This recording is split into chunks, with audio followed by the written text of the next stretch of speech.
अस्सलाम वालेकुम नाज़रीन, वेलकम टू द शो। बात कारोबार की, मैं हूं आपकी मेज़बान नताशा हसी। मार्केट के सेंटिमेंट्स आज के दिन हम कहेंगे एक पॉजिटिव ट्रेजेक्टरी परफॉर्मेंस की तरफ जा रहे थे। स्टार्टिंग ऑफ द डे हमने देखा था मार्केट के अंदर एक हायर साइड देखी गई थी, लेकिन उसके बाद अनफॉर्चुनेटली मार्केट उन सेंटिमेंट्स को ज़्यादातर होल्ड ना कर पाई और फाइनली क्लोजर एक नेगेटिव परफॉर्मेंस में देखा गया। मार्केट के अंदर 700 पॉइंट्स जो है वो डिक्लाइन भी देखे गए आज के दिन। और इंट्राडे लो की बात करें तो यहाँ भी एक नेगेटिविटी फैलती हुई दिखाई दे रही थी। फाइनली परफॉर्मेंस के वक्त हमने देखा कि 500 अबव पॉइंट्स का डिक्लाइन स्पेसिफिक एक दिन के अंदर मार्केट के अंदर देखा गया है। कल जब हमने देखा था बिप्स 25 बिप्स पॉइंट्स रेस किए गए थे स्टेट बैंक ऑफ पाकिस्तान की जानिब से मॉनेटरी पॉलिसी के हवाले से, तो यहाँ पर काफ़ी हद तक जो बैंकिंग सेक्टर है वो आज के दिन आगाज़ के तौर पर पॉजिटिव ट्रेजेक्टरी परफॉर्मेंस दिखाते हुए विटनेस किया गया। फर्स्ट सेगमेंट की तरफ चलते हैं।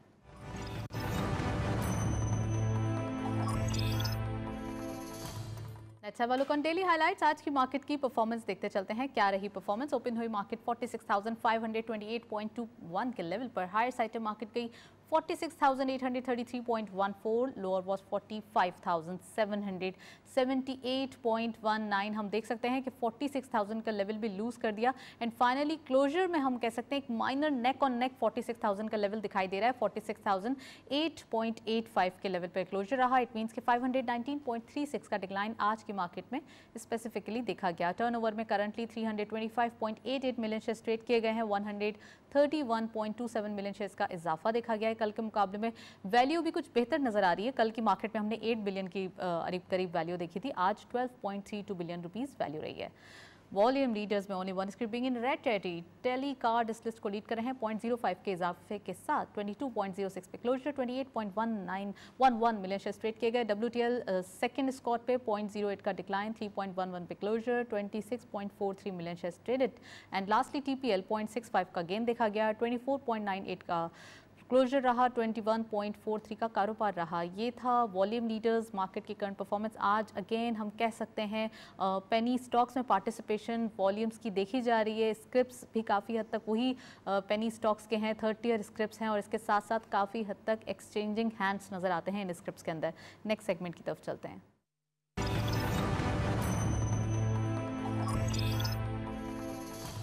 टॉपिक ऑफ द डे में आज हम बात करने वाले हैं टैक्स की सिचुएशन के हवाले से। 30 सितंबर टैक्स फाइलिंग की लास्ट डेट दिखाई दे रही है और यहाँ पे कितने फाइलर्स हैं जो अब तक इतने मोटिवेटेड हैं कि उन्होंने अपने टैक्स रिटर्न्स फाइल कर दिए हैं और वो अभी तक जो नॉन फाइलर हैं उनकी क्या सिचुएशन है, उनकी क्या हम कह सकते हैं कि उनकी कितनी मोटिवेशन चल रही है कि वो आने वाले दिनों में फर्दर जो है वो यही क्रैकडाउन्स बर्दाश्त करेंगे। तो आज के दिन हम स्पेसिफिक डिस्कशन करेंगे।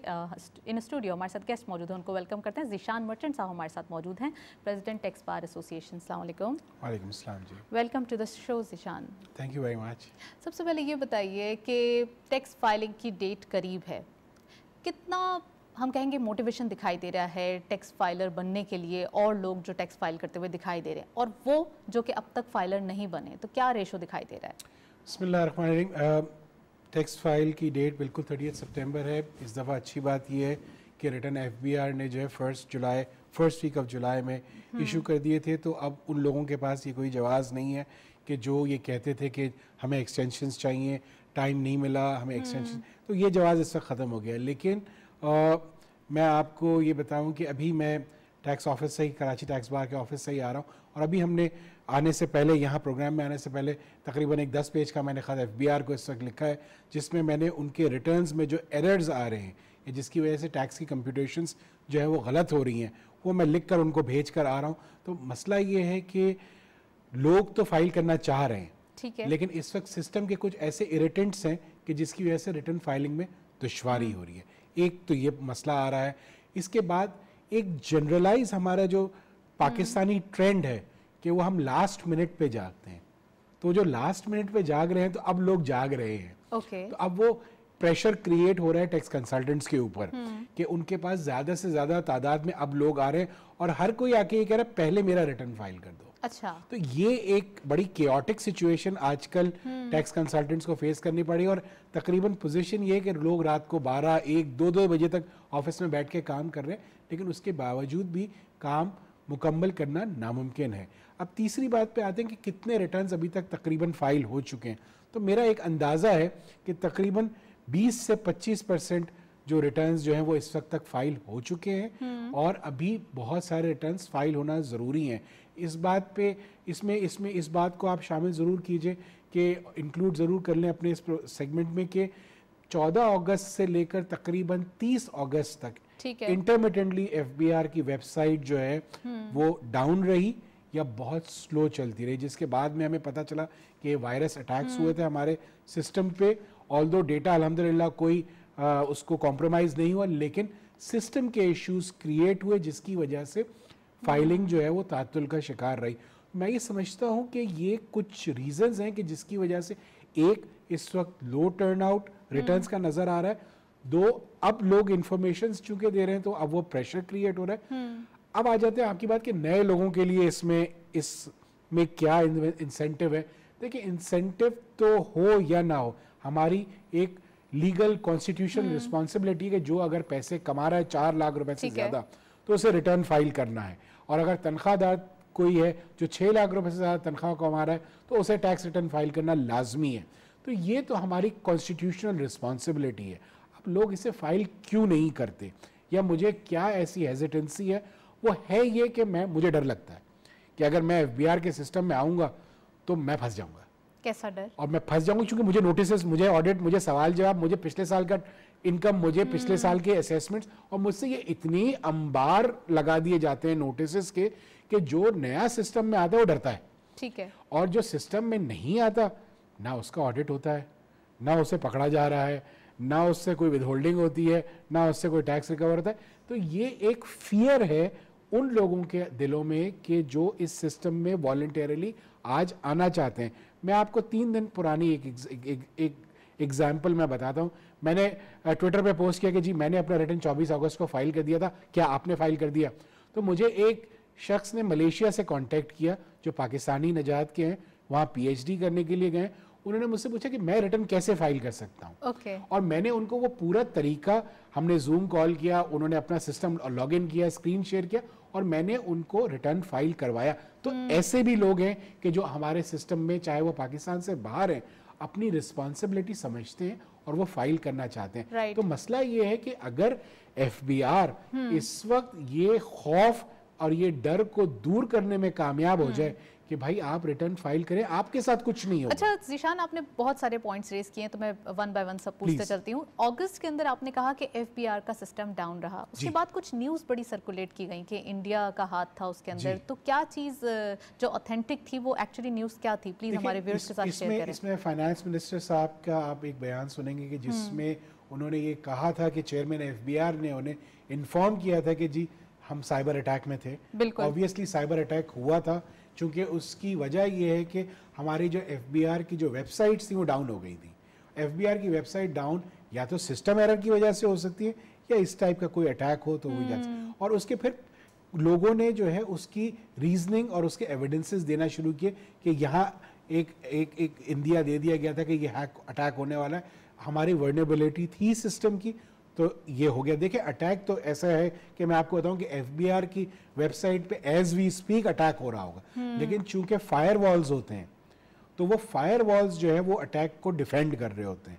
तो इसमें से कोई एक ऐसा फायरवॉल होगा कि जो वीक हो गया होगा जिसकी वजह से ये इंट्रूजन सक्सेसफुल हो गई होगी, तो जिसकी वजह से हमारा सिस्टम कुछ दिनों के लिए जो है वो एक हॉल्ट पोजीशन पे आ गया था। फिर क्या, जब आप सिस्टम को रीसेट करते हैं, चूंकि ये सारे क्लाउड बेस्ड सर्वर्स होते हैं, तो इस एक सर्वर को रीसेट करने में एटलीस्ट 2 घंटे लगते हैं। पाकिस्तान के पास 300 से ज्यादा सर्वर्स हैं, तो उनको स्टार्टअप करने में ऑब्वियसली वो टाइम कंज्यूम हुआ। तो वो टाइम कंजम्पशन की वजह से ये वेबसाइट जो है तात्तुल का शिकार रही। और ऑब्वियसली ये एक नोन फैक्ट है अब कि कुछ अरसे तकरीबन 15 से 20 दिन, 15 दिन तकरीबन आप कह लें कि उसमें वेबसाइट में बहुत सारे इश्यूज आ रहे थे। सेल्स टैक्स के रिटर्न्स टाइमली फाइल नहीं हो सके, इनकम टैक्स के रिटर्न्स फाइल करने में प्रॉब्लम्स आ रही थी। फिर इस तरह से जो एफबीआर मालूमात आईआरएस पे पड़ा हुआ है और उसमें कुछ इश्यूज आना शुरू, तो ये तमाम इश्यूज थे जो जिससे डेटा शायद आपका कॉम्प्रोमाइज नहीं हुआ, लेकिन उसमें इश्यूज आए, ताकि उसकी वजह से हुआ ये कि लोगों को रिटर्न फाइल करने में दुश्वारी हो रही थी। तो मेरे ख्याल से फाइनेंस मिनिस्टर साहब ने इसको रियलाइज किया है और उन्होंने ये कहा है कि मैं चेयरमैन एफबीआर से कहूंगा, उन्होंने ये भी बयान दिया कि मैं चेयरमैन एफबीआर से कहूंगा कि एक्सटेंशन को कंसिडर करें। मैं समझता हूँ नीड ऑफ द आवर इस वक्त ये है, क्योंकि ये ग्लिचेस हैं सिस्टम में, इसके बाद कुछ अर्से सिस्टम बंद रहा है, तो चेयरमैन एफबीआर साहब को कंसिडर जरूर करना चाहिए। मैं जानता हूं कि वो एक लॉ को फॉलो करने वाले शख्स हैं और वो ये चाहते हैं कि लोग जो डेडलाइन है उसको पूरा करें। मैं इसका बिल्कुल मैं उसका ब्रीफ होल्ड करता हूं कि लोगों को डेडलाइन के अंदर फाइल करना चाहिए, लेकिन जहां अनफॉर्चुनेट सर्कमस्टांसेस हो, जो बियॉन्ड कंट्रोल हो, तो वहां पे जरूर थोड़ा सा सॉफ्ट कॉर्नर रखना चाहिए। बिल्कुल सॉफ्ट कॉर्नर रखना चाहिए और मोटिवेट करना चाहिए। आपने कहा कि कुछ लोग हैं जिनको एक फियर होता है, जी हाँ, ठीक है, तो फियर एक्चुअली जब वो सिस्टम में आ जाते हैं और जब वो टैक्स फाइलर बन जाते हैं, तो क्या वो फियर फिर भी इंटैक्ट रहता है या वो हट जाता है फिर उसके बाद? क्योंकि मैं आपको एक छोटी सी एग्जांपल देता हूँ।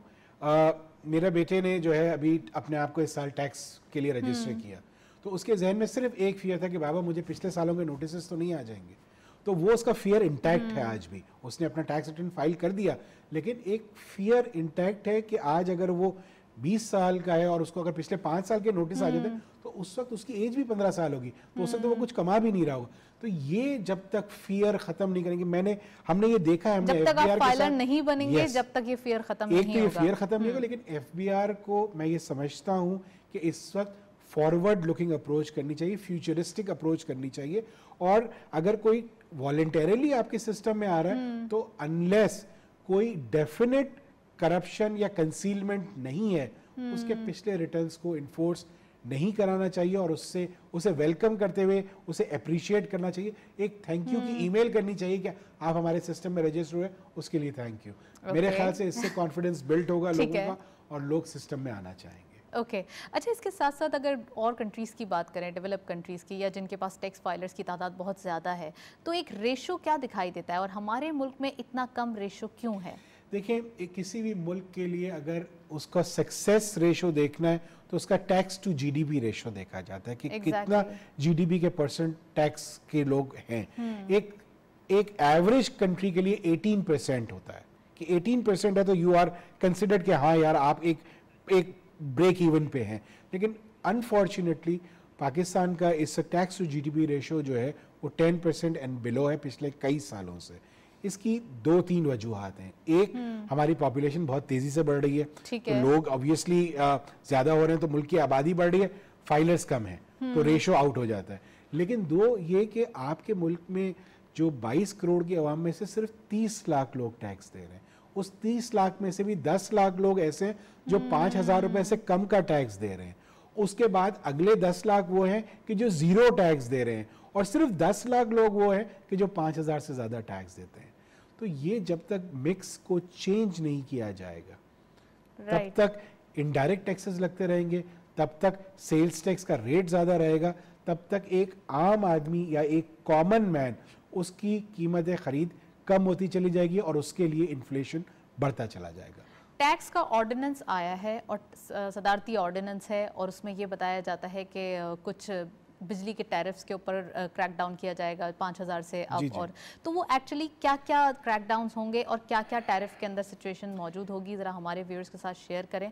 और उस ऑर्डिनेंस के अंदर एक्चुअली क्या क्या पॉइंट्स रेज किए गए? देखिए, उसमें अगर आप अमेंडमेंट ऑर्डिनेंस देखें तो उसमें 3 या 4 चीज़ें जो बहुत इम्पॉर्टेंट हैं, जिसमें से एक ये है कि एक तो पॉइंट ऑफ सेल लगाने के लिए minister in charge board with approval of minister in charge किसी भी पर्सन या क्लास ऑफ पर्सन को ये कह सकता है कि आपको पॉइंट ऑफ सेल, जिसको पीओएस कहते हैं, वो इंस्टॉल करना है और ऑनलाइन इंटीग्रेट होना है। एक तो ये कंडीशन की पावर ले ली है बीआर ने अपने पास।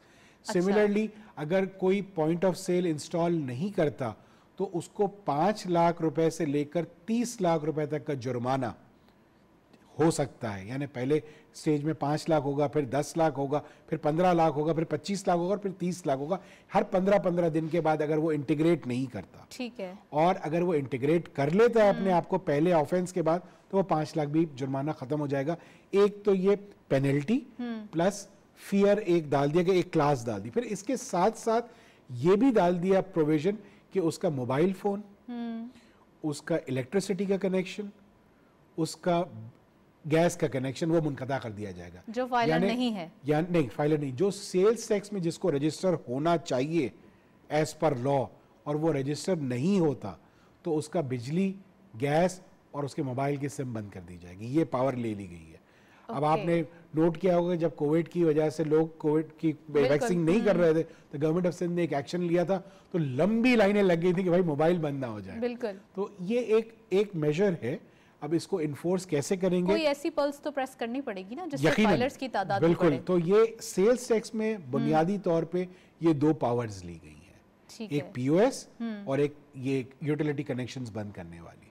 राइट। अब पीओएस के बारे में प्लीज जरा फर्दर आप मुझे बताएं कि उसके क्या रिपरकशंस आ सकते हैं अगर कंज्यूमर को उसका जो है वो। देखिए पीओएस के फवायद भी हैं और उसके कुछ नुकसानात तो मैं नहीं कहूँगा, डॉक्यूमेंटेशन साइड कहूँगा, उसके फवायद ही फवायद है। हो ये रहा है कि लोग अपनी सेल छुपाते हैं।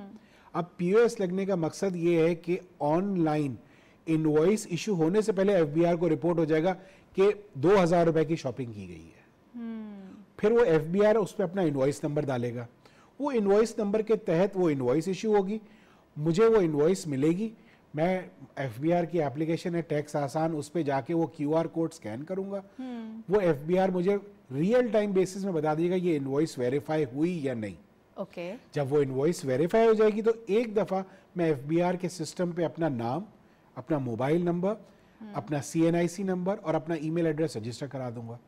जब मैं ये रजिस्टर करा दूंगा तो उसके बाद अक्टूबर से हम ये सुन रहे हैं कि एफबीआर लाखों रुपए के, करोड़ों रुपए के इनामात देगा हर महीने। ये न्यू स्कीम है इनकी। जी, ये न्यू स्कीम है।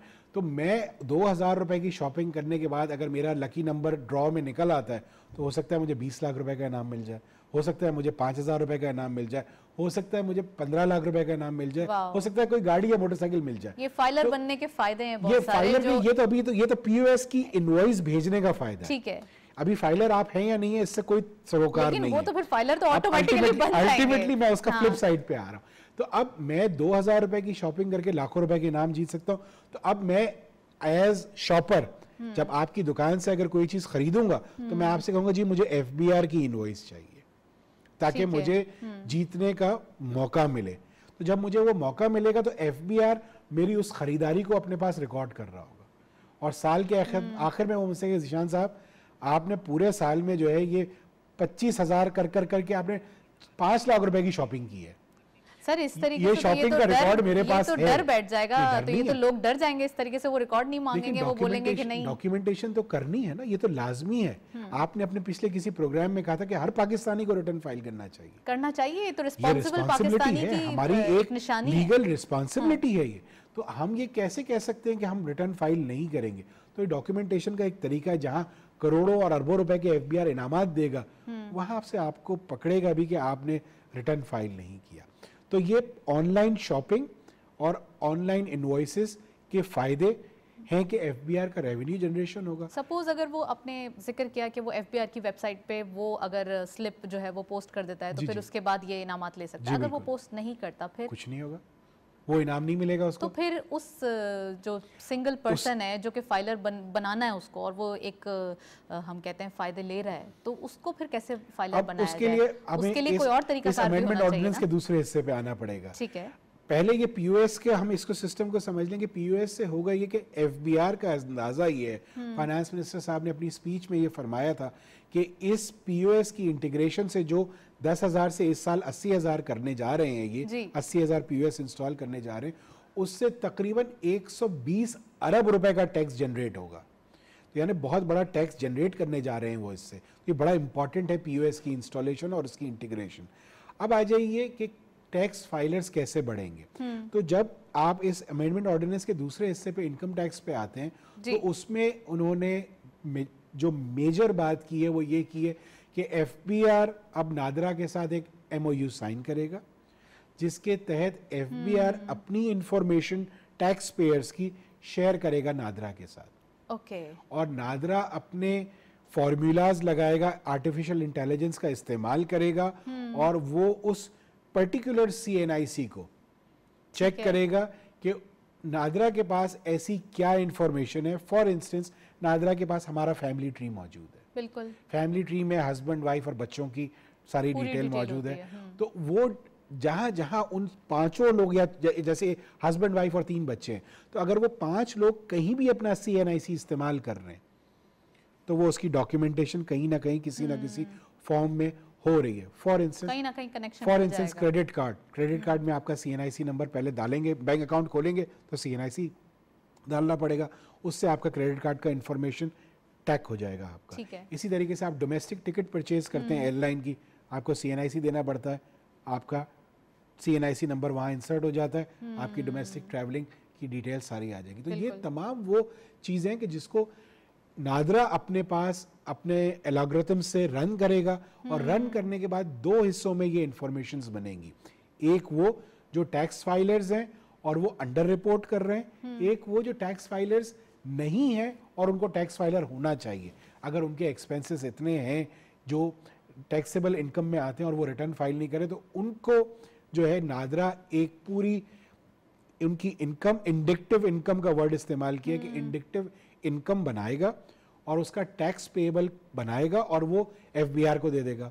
FBR कंसर्न जुरिस्डिक्शन में वो भेज देगा, वो कंसर्न ऑफिसर आपको नोटिस भेजेगा कि जी हमारे पास ये इंफॉर्मेशन है, इस इंफॉर्मेशन के बुनियाद पे इतना टैक्स बनता है, ये आप भर दीजिए। और वो आप चाहे एक गो में भरें, इंस्टॉलमेंट में भरें, 4 इंस्टॉलमेंट में भरें, वो आपको अलाउ कर देगा FBR। और इस तरीके से टैक्स फाइलर्स अल्टीमेटली बढ़ेंगे। इसके अलावा एक चीज़ जो और इस अमेंडमेंट और 2 चीज़ें और जो इस अमेंडमेंट ऑर्डिनेंस में है, उसमें एक सिमिलरली जैसे सेल्स टैक्स में पावर ली गई है कि बिजली का, टेलीफोन का, मोबाइल का और गैस का कनेक्शन मुनक़ता कर दिया जाएगा, इसी तरीके से वो लोग जिनको रिटर्न फाइल करना चाहिए और वो रिटर्न फाइल नहीं करते, उनका बिजली, टेलीफोन, मोबाइल और गैस का कनेक्शन डिस्कनेक्ट कर सकते हैं, लेकिन वो जब उनको नोटिसेस दिए जाएंगे और जब वो नहीं करेंगे। उसका प्रोसीजर ये है कि पहले एक दफा रिटर्न फाइल, कोई फियर वाली चीज नहीं है कि आप डर जाएं। और जैसे उसमें इमरान खान साहब अक्सर कहते हैं घबराना नहीं है आपने, तो आपको वो एक नोटिस दिया जाएगा, उस नोटिस के जवाब में आप जवाब जमा कराएंगे कि जी मुझे टैक्स रिटर्न फाइल करने की जरूरत है या नहीं है। फॉर इंस्टेंस एक सीनियर सिटीजन है, उसकी कोई सोर्सेज ऑफ इनकम नहीं है, तो उसे रिटर्न फाइल करने की जरूरत नहीं है। एक स्टूडेंट है, वो पढ़ रहा है अभी, उसकी कोई सोर्सेज ऑफ इनकम नहीं है, हाउसवाइफ है, वो घर में रहती हैं, उनको कोई रिटर्न फाइल तो ये जब अगर जीरो रिटर्न फाइल करने की जरूरत है, नहीं, जीरो रिटर्न फाइल करने की जरूरत नहीं होती। लॉ ये कहता है कि जिसकी आमदनी 3 लाख रुपए से ज्यादा है उसको रिटर्न फाइल करना है, जीरो आमदनी वाले को फाइल करने की जरूरत नहीं है। अलबत्ता जिनकी इनकम एग्जेम्प्ट है उन्हें रिटर्न फाइल करने की जरूरत बिल्कुल है, लेकिन जिनकी कोई सोर्स ऑफ इनकम नहीं है उन्हें कोई रिटर्न फाइल करने की जरूरत नहीं है। लेकिन इसमें ऑब्वियसली अब नादरा उसको चेक करेगा, वेरीफाई करेगा, और वो 1.5 करोड़ लोगों की लिस्ट कोई फाइनेंस मिनिस्टर साहब और चेयरमैन FBR साहब फरमा रहे थे अपने इंटरव्यूज में कि हमारे पास है। मेरा इंटरेस्ट उसमें है कि वो 1.5 करोड़ लोग कौन है और उसमें से कितने हाई एंड नेटवर्थ वाले लोग हैं, उनको नोटिस जाता है या नहीं, that needs to be seen. Finance minister का आपने जिक्र किया तो मैं पूछती चलूँ, 20% टैक्स टू GDP हम कहेंगे वो रिटर्न्स फाइल करने के फाइलर की तादाद बढ़ानी है, तो आप समझते हैं कि कब तक नज़र आ रही है और कब तक ये तमाम चीज़ें कंपाइल होती हुई और बढ़ती हुई तादाद नज़र आएगी? मैं ये समझता हूँ कि अगर ये फियर ख़त्म हो जाए या FBR ये फियर को दूर कर दे कि जो रिटर्न प्रॉपर रिटर्न फाइल करेगा उसको कोई ऑडिट नहीं होगा या उसका कोई पिछले साल का टैक्स के बारे में नहीं पूछा जाएगा, तो ये आपका टैक्स फाइलर की तादाद बहुत तेज़ी से बढ़ जाएगी।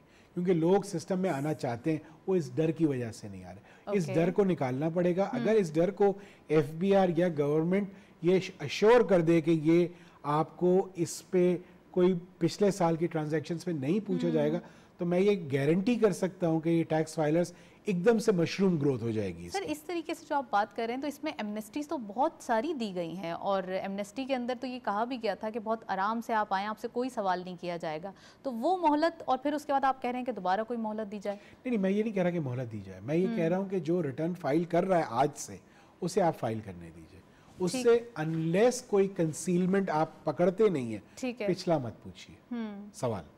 उसको आगे चलने दीजिए ताकि उसका फियर खत्म हो, सिस्टम पे कॉन्फिडेंस आए। पैसे वाइट करने तक की इजाजत दी गई थी कि 1% आप करें। लेकिन exactly, you know the better. लोगों ने नहीं किया, लोगों ने उस तक भी छुपाया और आज लोग कहते हैं कि काश हमने वो एमनेस्टी अवेल कर ली होती या एक और ऐसी एमनेस्टी आ जाए। मेरे ख्याल से एमनेस्टी इसका सोल्यूशन नहीं है। सोल्यूशन ये है कि एफबीआर को फोर्थ कमिंग होना पड़ेगा, एफबीआर को पॉजिटिव अप्रोच लेनी पड़ेगी और अगर वो पॉजिटिव अप्रोच के साथ चलेगा तो कोई दो वजह नहीं है कि ये टैक्स फाइलर्स की तादाद बहुत तेजी से बढ़ेगी। अब इस अमेंडमेंट ऑर्डिनेंस का जो थर्ड पार्ट था इनकम टैक्स साइड पे, वो ये है कि बिजली के बिलों पे टैक्स लिया जाएगा 5%, 10%, 15% और 35% तक। ये हर एक से नहीं है। पहले तो ये क्लैरिफाई हो जाए कि ये हर एक से नहीं वसूल करना, नंबर 1। नंबर 2, ये क्लैरिफाई हो जाए कि जो फाइलर्स हैं उनसे नहीं लेना। ठीक है। नंबर 3, ये उन नॉन फाइलर्स से लेना है जो प्रोफेशनल्स हैं। अब प्रोफेशनल में कौन कौन आते हैं?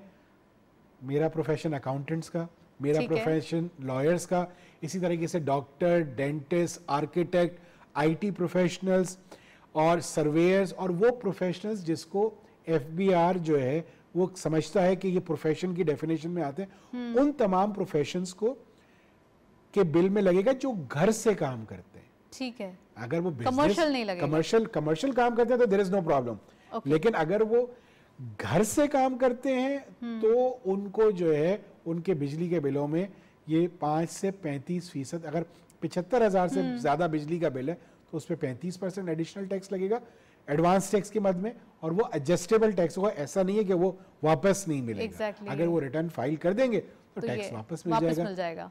अब सवाल ये पैदा होता है कि ये इन लोगों को पकड़ेंगे कैसे? एफबीआर कौन सा ऐसा मैकेनिज्म ढूंढ के लाएगा कि मैजिक वॉन्ड घुमाएंगे जिससे ये पता चलेगा कि जी जीशान ने घर से बैठ के काम किया या नताशा ने घर से बैठ के काम किया? नताशा तो दिख रही है, नताशा तो दिख रही है, जीशान भी दिख रहा है ऐसे। लेकिन ऐसे कौन सी उनके पास ऐसी अप्रोच होगी कि जिससे ये पता चलेगा कि फलाना जो है वो घर से बैठ के काम कर रहा है, प्रोफेशनल सर्विसेज दे रहा है और प्रोफेशनल सर्विसेज देने के बाद जो है वो रिटर्न फाइल नहीं कर रहा। ठीक है। ये चीज मालूम करना दिस इज वेरी इंपॉर्टेंट। और अगर ये पता चल जाए, जो कि एक मेरे लिए भी एक बड़ी अनोखी चीज होगी, तो आई एम श्योर काफी सारे लोग इससे भी सिस्टम में आ जाएंगे। You are very right. Commercial आपने कहा उस पे क्रैकडाउन नहीं होगा कि बिजली के बिलों की बात हो रही है। उसके लिए तो सेल्स टैक्स ऑलरेडी मैकेनिज्म दे चुका है कि आपके पास कमर्शियल मीटर है और आप सेल्स टैक्स में रजिस्टर नहीं हो रहे, तो वहां से तो वहां पकड़ जरूर है। पकड़ जरूर है। तो अगर कोई सिंपल सी शॉप है, कैटेगरीज में डिवाइड कर लेते हैं, फर्स्ट, सेकंड, थर्ड टियर, बिल्कुल हम एक बिल्कुल पान की शॉप या एक छोटी सी शॉप पे ले जाते हैं। सेकंड की बात कर लेते हैं, जो वो थोड़ा सा सही बिजनेस है उनका और उनके ऊपर इस टाइप का कोई सेल्स टैक्स लगाया जाता है, तो क्या वो कंज्यूमर को पास ऑन करेंगे? इफ यस, तो फिर इन्फ्लेशन कहाँ जाएगी? देखिए मैं आपको बताऊं, इस वक्त लॉ में 2 तरीके के रिटेलर्स हैं कि जिनके ऊपर टैक्सेशन की रिजीम है। एक है टियर 1 के रिटेलर्स। टियर 1 के रिटेलर्स वो हैं कि जिनको एफबीआर के साथ रजिस्टर होना है और रजिस्टर होने के बाद वो टैक्स देंगे। जी, जिनकी 1000 स्क्वायर फीट से ज्यादा है, इंटरनेशनल चेंज या नेशनल चेंज के जो है वो अगर ब्रांचेस हैं, 12 लाख रुपए से ज्यादा का बिल आ रहा है, डेबिट कार्ड क्रेडिट कार्ड की मशीन रखी हुई है, तो ये सब टियर 1 के रिटेलर्स। ठीक है। अब आ जाइए other than tier 1 retailers. Other than tier 1 retailers वो हैं कि जिसका जिक्र आपने किया। बिल्कुल। अब एफबीआर ने उनके लिए ऑलरेडी एक मैकेनिज्म वज़ा किया हुआ है। उनको सिस्टम में रजिस्टर होने की जरूरत नहीं है, लेकिन जो उनका बिजली का बिल आ रहा है उसमें जो है एक्स्ट्रा टैक्स 5% और फर्दर टैक्स 3% वो लग के बिजली के बिलों में आ रहा है और वही टैक्स उनको देना है, उससे ज्यादा कोई टैक्स नहीं देना। ये आज से नहीं, ये कई साल पहले से एफबीआर का लॉ है और इसके तहत वो जो छोटे दुकानदार हैं उनको सिस्टम में रजिस्टर भी नहीं होना, लेकिन उन्हें इनकम टैक्स की रिटर्न जरूर फाइल करनी है। अलबत्ता सेल्स टैक्स में नहीं होना रजिस्टर। तो जो आपकी बात कि वो इन्फ्लेशन शायद बढ़ सकता है, तो वो इन्फ्लेशन नहीं बढ़ेगा इससे, क्योंकि उनको ऑलरेडी एक मैकेनिज्म प्रोवाइडेड है कि बिजली के बिलों में उनसे टैक्स लिया जाएगा।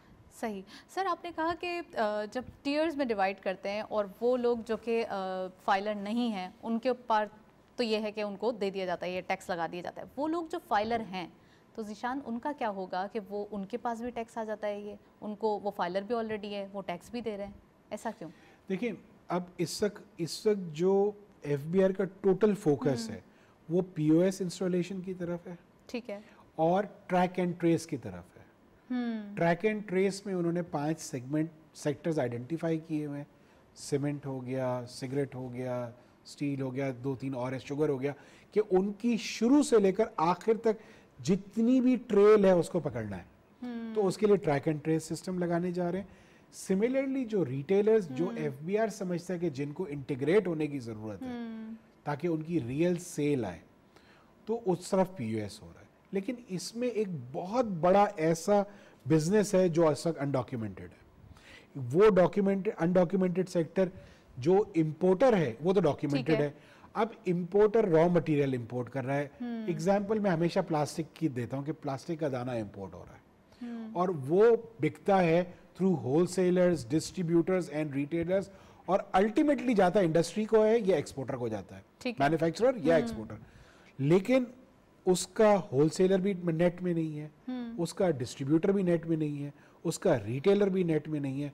अल्टीमेटली होता क्या है कि वो इंपोर्टर के बाद या तो मैन्युफैक्चरर की स्टेज पे जाता है और या एक्सपोर्टर की स्टेज पे जाता है, बीच में ये चेन टूट जाती है।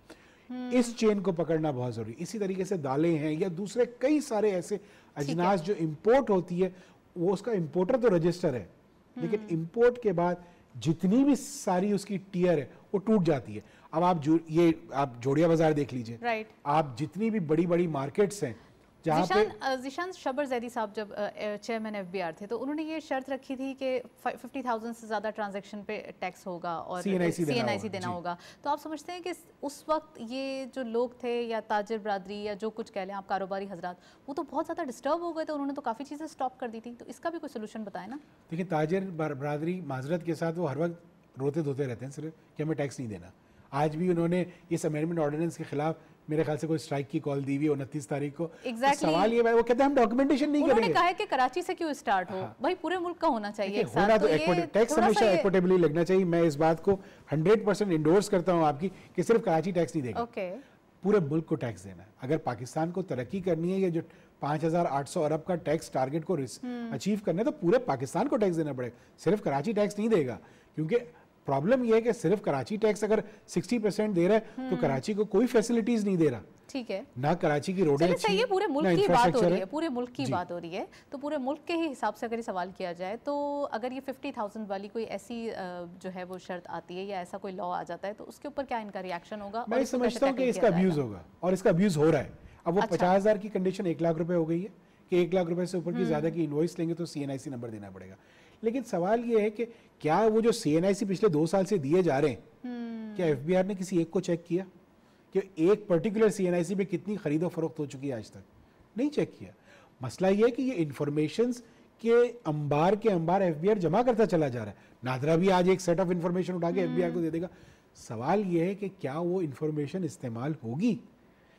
जैसे पास्ट में हमें पता है कि नहीं हो रही थी, तो अब कौन सा ऐसा नया चीज आने जा रही है कि जिससे वो बिल्कुल गियर्ड अप है? हाँ, अगर नीयत और विल चेंज हो गई है तो इंफॉर्मेशन तो पुरानी इतनी मौजूद है। सर, इसको हम ऐसे देख लेते हैं कि यहाँ पे जो हमारे टारगेट सेट हुए हैं पूरे साल के लिए, वो टारगेट्स अचीव हो रहे हैं। तो इस साल के लिए जो टारगेट सेट किया गया है 5.8 ट्रिलियन का, तो आप समझते हैं वो काफ़ी है? इससे कई ज़्यादा हो सकता है या फिर? देखिए, जैसे इमरान खान साहब अपने कई इंटरव्यूज़ में कहते रहे कि 8 ट्रिलियन का इम्पेटस है हमारी इकॉनमी में, और मैं समझता हूँ कि ये बात गलत नहीं है, क्योंकि आपकी जो documented sale versus actual sale में 5 टाइम्स का फ़र्क है इस वक्त। आपकी पैरेलल इकॉनमी तकरीबन 5 गुना चलती है।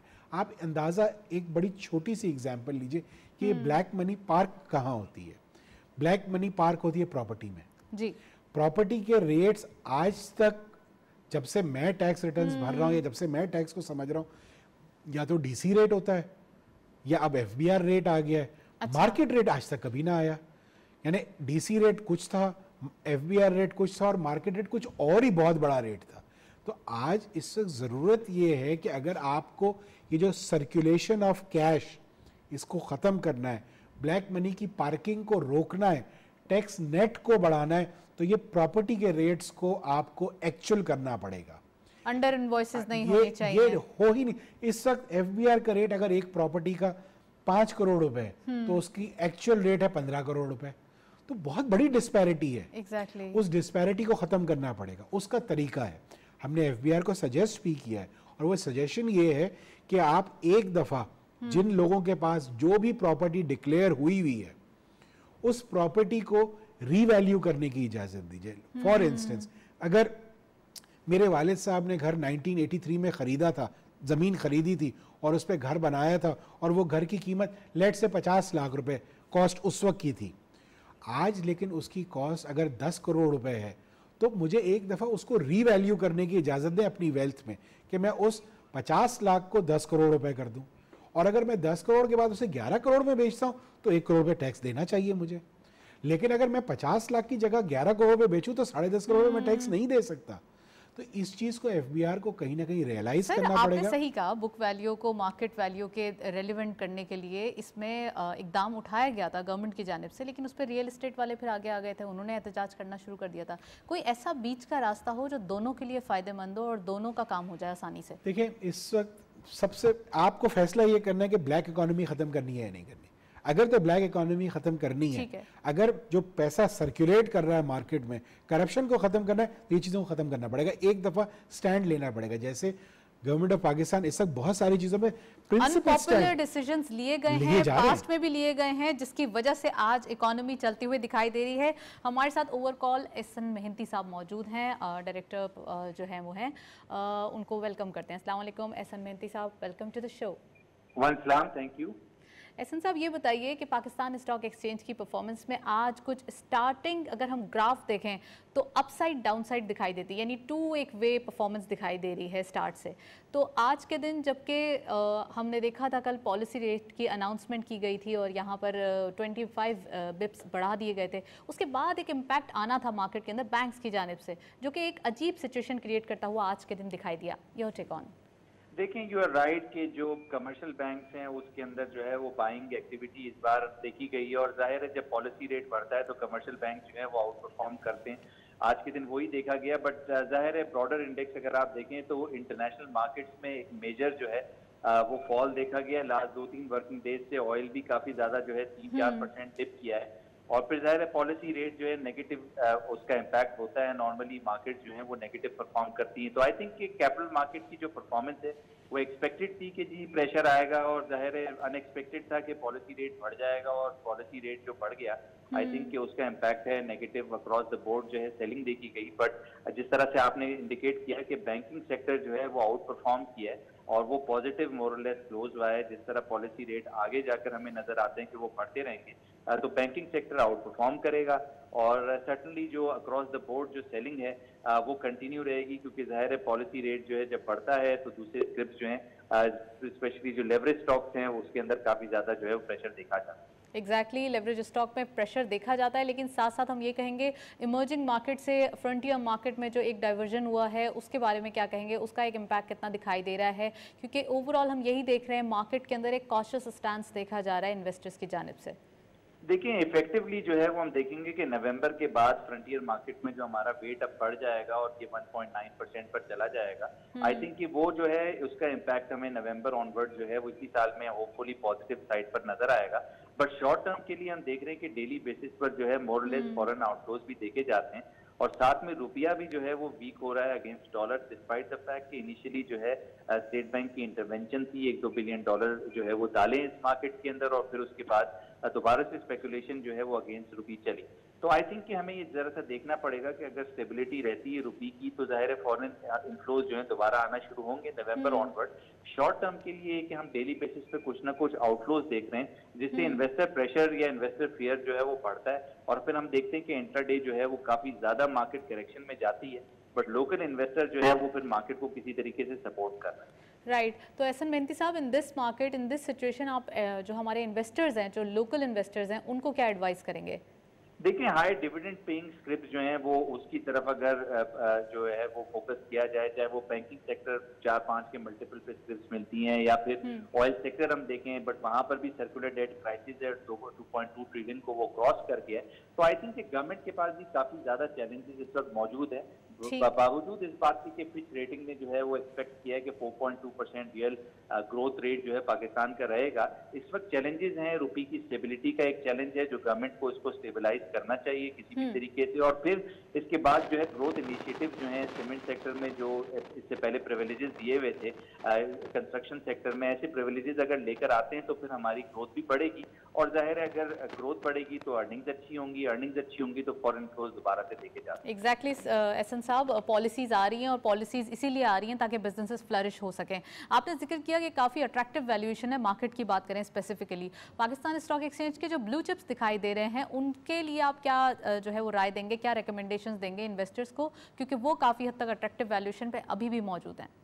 बिल्कुल जी, 6 to 7 मल्टीपल पे मार्केट है प्रोस्पेक्टिव अर्निंग की, और आई थिंक कि ये चीज इंडिकेट कर रही है कि जो हमारे पीयर जो हमारी जो कंट्रीज हैं वहाँ पर 18-19 के मल्टीपल जो है कॉमन है। 1/3 मार्केट इस वक्त ट्रेड कर रही है, उनकी जो वैल्यूएशन है MSCI के फ्रंटियर जो कंपटीशन हमारा है, तो आई थिंक कि पर्सपेक्टिव ये है कि मार्केट यहाँ से डबल भी हो सकती है, बट जाहिर है पर्सपेक्टिव हमें ये देना है कि रुपी स्टेबिलिटी, इकोनॉमिक स्टेबिलिटी, फिर इसके अलावा कंसिस्टेंट पॉलिसीज। आई थिंक कि जो सर्कुलर डेट जो क्राइसिस इस वक्त चल रहा है मुल्क के अंदर वो काफी बैंकरप्ट भी कर रहा है। Thank you so much Ehsan Mehnati साहब, आप हमारे साथ मौजूद थे, काफी डिटेल एनालिसिस। मार्केट के पर्सपेक्टिव से बात करें तो वो कंपनीज जो लेवरेज पे दिखाई देती हैं उनके बिजनेसेस काफी हद तक हम कहेंगे आज के दिन कुछ नेगेटिव दिखाई दे रहे हैं।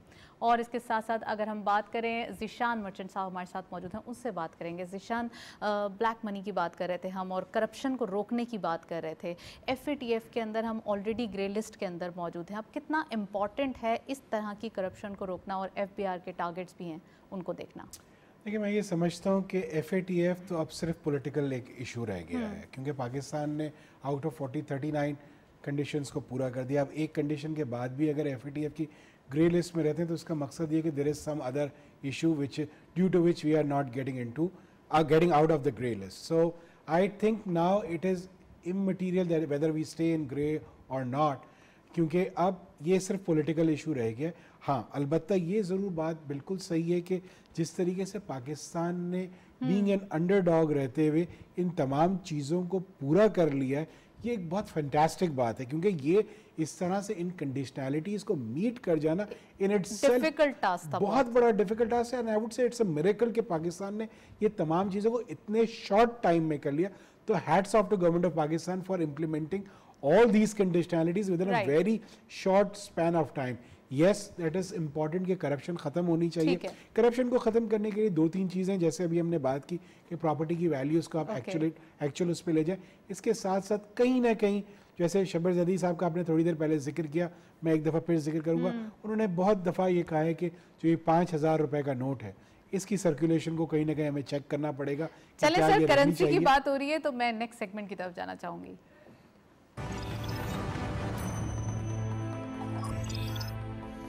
कमोडिटीज और फॉरेक्स के लेटेस्ट अपडेट आज की मार्केट में देखते चलते हैं। गोल्ड की पर तोला प्राइस 1,11,700 रुपीज़, गोल्ड पर 10 gram 95,800 rupees, international gold rate पर अराउंड $1,767.05, ऑयल WTI पर बैरल $70.29, ऑयल ब्रेंट क्रूड पर बैरल $73.92। करेंसीज में यूरो सबसे पहले बाइंग रही 198 rupees, selling was 200, UK pound buying रही 232 rupees, selling was 235, US dollar buying रही 169.50, selling was 170.40, Chinese yuan buying रही 23.70, selling was 23.85, Saudi riyal buying रही 45 rupees, selling was 45.50, UAE dirham buying at 46.50, selling was 47 rupees, and Kuwaiti dinar buying रही 481.50 and selling was 484 rupees. Lastly Omani riyal buying रही 392.50, selling was 394.50। ये था forex और commodities का latest update. Zeeshan साहब हमारे साथ मौजूद हैं। ज़ीशान, करप्शन के हवाले से बात हो रही थी, 5,000 के नोट के ऊपर पहले से काफ़ी चीज़ें चल रही हैं, तो उसके बारे में बताइए कि 40,000 के बॉन्ड की तरह कोई सरप्राइज़ तो नहीं आएगा? मैं नहीं समझता कि इस पर बड़ा कॉन्शियस डिसीजन लेना चाहिए। देखिए, 40,000 के बॉन्ड्स बंद कर दिए, 25,000 के बॉन्ड्स बंद कर दिए, अब 15,000 के बॉन्ड्स भी बंद हो रहे हैं, तो ये एक तरीके से डॉक्यूमेंटेशन की तरफ हम जा रहे हैं। इससे जितना पैसा ब्लैक मनी यहाँ स्टोर हो रहा था वो ख़त्म हो जाएगा। जब ये बॉन्ड्स में से ख़त्म होगा तो कहीं ना कहीं आपको करेंसी को चेंज करना, मैं नहीं समझता कि इस वक्त ज़रूरी है कि आप कम से कम रुपी को जो है 5,000 की डिनोमिनेशन, इसको हमें बड़ा रीथिंक करना है कि क्या 5,000 की डिनोमिनेशन होनी चाहिए या नहीं होनी चाहिए, क्योंकि ये बड़ी आसान होती है। 5,000 का नोट तो ऐसे ही कहीं खर्च हो जाता है, हमसे तो खर्च हो जाता है बड़ी तेज़ी से। लेकिन ये कहीं ना कहीं क्या करप्शन का ये तौर पे मीडियम तो यूज़ नहीं हो रहा, क्योंकि बड़े सारे इश्यूज हमें नजर आते हैं। टाइम बहुत कम है और मैं चाहती हूँ कि एक और क्वेश्चन भी कर दूँ। जो पोल्ट्री बिजनेसेस करते हैं या एग्रीकल्चर का बिजनेस होता है, तमाम काम कैश पे होता है। अब उनके लिए जैसे 5,000 के नोट हुए तो एक इजी हो जाता है कि कलेक्ट करना अमाउंट, कितना अमाउंट फिर कलेक्शन होगी, और कलेक्शन डेली बेसिस पे होती है, तो फिर चोरी चकारी इन तमाम चीज़ों को कैसे रोका जाएगा, ये एक अलग इशू है। अब आप देखिए कि हम आहिस्ता आहिस्ता डिजिटाइजेशन की तरफ जा रहे हैं। पहले अब ये माइक्रो फाइनेंस सर, एक मुर्गी वाला तो कार्ड नहीं रखेगा ना कि आपको कार्ड ना रखे, लेकिन आप देखें इजी पैसा वो भी इस्तेमाल करता है। ऐसा नहीं कि इजी पैसे से वो पैसे भेज नहीं रहा, तो वो अपनी ट्रांजैक्शन 40,000 रुपए तक या 60,000 रुपए तक उसी से कर रहा है। तो हमें कहीं ना कहीं शिफ्ट लेके आना पड़ेगा, कहीं ना कहीं कैश पे रिलायंस हमें कम करना पड़ेगा। तो ये जो डिजिटाइजेशन हो रही है, हमें गोइंग फॉरवर्ड इसकी तरफ आना पड़ेगा ताकि हर चीज़ प्रॉपर डॉक्यूमेंटेशन की तरफ जाए। पीओएस लगाना बहुत अच्छी बात है, ट्रैक एंड ट्रेस लगाना बहुत अच्छी बात है, लेकिन वो बिजनेसेस जो प्योर कैश पे चल रहे हैं उनको रोकना भी बहुत ज़रूरी है। Thank you so much Zeeshan Merchant साहब, आप हमारे साथ मौजूद थे, काफ़ी detail analysis. This is called instant payment system, Raast हमारे पास मौजूद है। अगर रास्त पेमेंट सिस्टम गवर्नमेंट का प्लेटफॉर्म है, इसको यूज़ किया जाए तो काफ़ी हद तक चीज़ें जो कैशलेस इकोनॉमी की बात की जा रही है तो वो पूरी हो सकती है। दैट्स ऑल, प्रोग्राम को वाइंड अप करते हैं, इजाज़त दीजिए, अल्लाह हाफ़िज़।